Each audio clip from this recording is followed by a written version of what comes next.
या देवी सर्वभूतेषु शक्तिरूपेण संस्थिता नमस्तस्यै नमस्तस्यै नमस्तस्यै नमो नमः।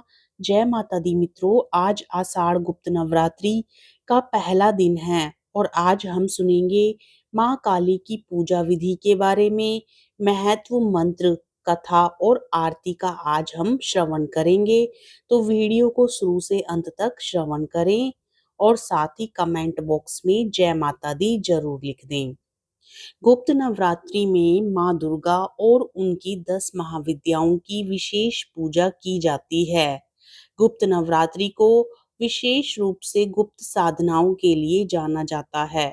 गुप्त नवरात्रि के पहले दिन माँ काली की पूजा करने का नियम है। 10 महाविद्याओं में माँ काली प्रथम रूप है। माँ काली जी का स्वरूप अत्यंत विकराल, अभयंकारी और मंगलकारी है। माँ काली का ये स्वरूप असुरों का नाश करने वाला है। यदि कोई व्यक्ति गुप्त नवरात्रि के दौरान माँ काली की पूजा करता है तो उसके ऊपर सामने आसुरी शक्तियों का असर नहीं होता। माँ काली की पूजा करने वाले व्यक्ति को रूप, यश, जय की प्राप्ति होती है। समस्त सांसारिक बाधाएं खत्म हो जाती हैं। माँ काली ने चंडमुंड का संहार किया था, इसलिए इन्हें चामुंडा के नाम से भी जाना जाता है। माँ काली अपने गले में मुंडमाला धारण करती हैं। इनके एक हाथ में खड्ग, दूसरे हाथ में त्रिशूल और तीसरे हाथ में कटा हुआ सिर होता है। माँ दुर्गा ने रक्त बीज नाम के असुर का वध करने के लिए काली का अवतार धारण किया था। 10 महाविद्याओं में माँ काली प्रथम देवी हैं। गुप्त नवरात्रि में प्रथम दिन माँ काली की आराधना की जाती है। जो लोग तंत्र शक्तियां प्राप्त करना चाहते हैं, उन्हें गुप्त नवरात्र के पहले दिन विशेष रूप से माँ काली की पूजा करनी चाहिए। इसके अलावा माँ काली की आराधना करने से सभी प्रकार की तंत्र बाधाओं से छुटकारा मिलता है। जो लोग अपने शत्रुओं से बहुत परेशान रहते हैं, उन्हें गुप्त नवरात्रि में माँ काली की आराधना करनी चाहिए। ऐसा करने से शत्रु से मुक्ति मिलती है। माँ काली की पूजा करने से अकाल मृत्यु का भय भी दूर हो जाता है। गुप्त नवरात्रि में 2 तरीकों से माँ काली की पूजा की जाती है। जो लोग तांत्रिक विद्या हासिल करना चाहते हैं, वह लोग इस दिन माँ काली की तंत्र विद्या द्वारा उपासना करते हैं। कुछ लोग गुप्त नवरात्र के प्रथम दिन सामान्य तरीके से माँ काली की आराधना करते हैं, जिससे उनके जीवन के सभी संकट दूर हो जाते हैं। गुप्त नवरात्रि के पहले दिन सुबह ब्रह्म मुहूर्त में उठकर स्नान करने के पश्चात स्वच्छ वस्त्र धारण करें। अब एक साफ चौकी पर गंगा जल छिड़क कर उसे शुद्ध कर ले। अब इस चौकी पर साफ कपड़ा बिछाकर घट स्थापना करें। घट स्थापना करने के लिए मिट्टी, तांबे या स्टील के पात्र में जल भरकर चौकी पर रखें। अब इसके ऊपर एक नारियल को मोली और चुन्नी से लपेटकर कलश के ऊपर स्थापित करें। अब चौकी पर माँ काली की प्रतिमा या मूर्ति की स्थापना करें। अब माँ काली की तस्वीर को रोली का टीका लगाएं। तिलक करने के पश्चात माँ काली को लाल पुष्पों की माला, पुष्प, फल, मिठाई, नैवेद्य आदि चढ़ाएं और पूरे विधि विधान और श्रद्धा के साथ माँ काली की पूजा करें। अब माँ काली के समक्ष सरसों के तेल या घी का दीपक प्रज्वलित करें और श्रद्धा पूर्वक माँ काली के मंत्रों का जाप करें। देवी कवच, अर्गला स्रोत का पाठ करें। सबसे अंत में श्री सूक्तम का पाठ करना चाहिए। जिस आसन पर आप बैठते हैं उसका रंग लाल होना चाहिए।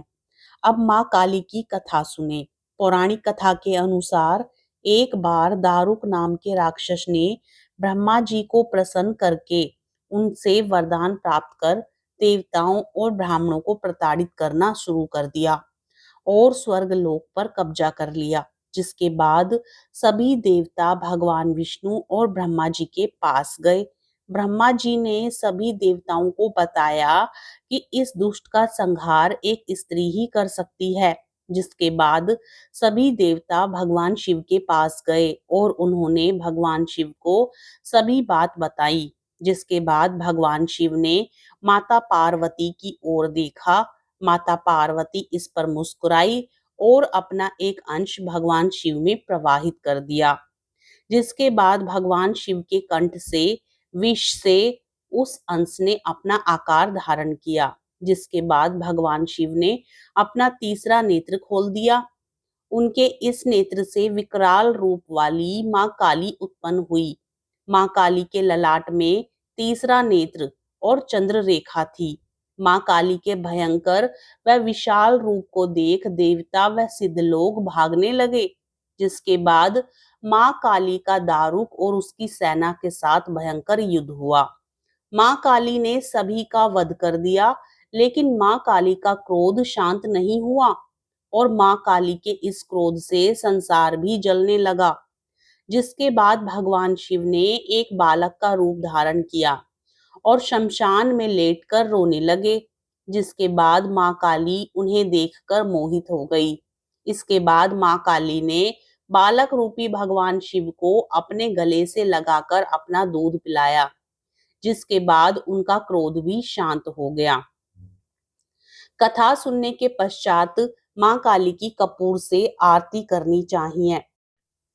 अम्बे तू है जगदम्बे काली, जय दुर्गे खप्पर वाली, तेरे ही गुणी गाएं भारती ओ मैया, हम सब उतारे तेरी आरती। तेरे भक्त जनों पे माता भीड़ पड़ी है भारी, दानव दल पर टूट पड़ो माँ करके सिंह सवारी। सौ सिंहों से तू बलशाली, 10 भुजाओं वाली, दुखियों के दुखड़ी निवारती ओ मैया, हम सब उतारे तेरी आरती।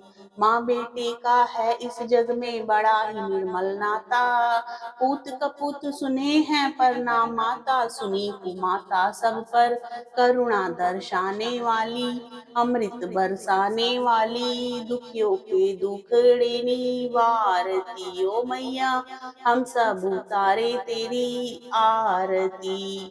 नहीं मांगते धन और दौलत, ना चांदी ना सोना, हम तो मांगे माँ तेरे मन में एक छोटा सा कोना। सबकी बिगड़ी बनाने वाली, लाज बचाने वाली, सतियों के सती को संवारती हो मैया, हम सब उतारे तेरी आरती।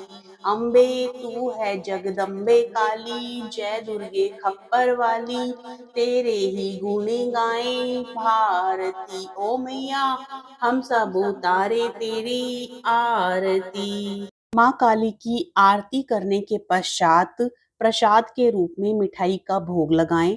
यदि आपके पास मिठाई नहीं है तो आप माँ काली को बताशे का प्रसाद भी चढ़ा सकते हैं। अब सभी लोगों में प्रसाद बांट दें और फिर स्वयं भी प्रसाद ग्रहण करें। अब माँ काली से पूजा में हुई किसी भी प्रकार की गलती के लिए हाथ जोड़कर क्षमा मांगे और इस दिन माँ काली के इस मंत्र का अधिक से अधिक बार उच्चारण करें। ओम ऐं ह्रीं क्लीं चामुंडाय विच्चे। ओम ऐं ह्रीं क्लीं चामुंडाय विच्चे। ओम ऐं ह्रीं क्लीं चामुंडाय विच्चे। ओम ऐं ह्रीं क्लीं चामुंडाय विच्चे। जय माता दी मित्रों, अब हम कल दूसरी महाविद्या की कथा और आरती का श्रवण करेंगे। आज की कथा और आरती आपको पसंद आई हो तो वीडियो को लाइक करके चैनल को जरूर सब्सक्राइब कर लें और साथ ही कमेंट बॉक्स में जय काली माता जरूर लिखें।